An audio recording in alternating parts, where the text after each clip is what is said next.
Bagong yugto, bagong mukha. Hindi pa tapos ang pasabog ng FPJ's Batang Quiapo.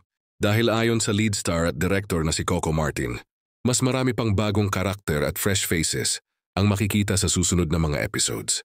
Layunin nito na gawing mas dynamic at mas kapanapanabik ang istorya habang nagbibigay ng oportunidad sa mga baguhang artista. Sa isang kapamilya press event, may mga papasok na fresh faces mula sa Star Magic sa mga susunod na buwan.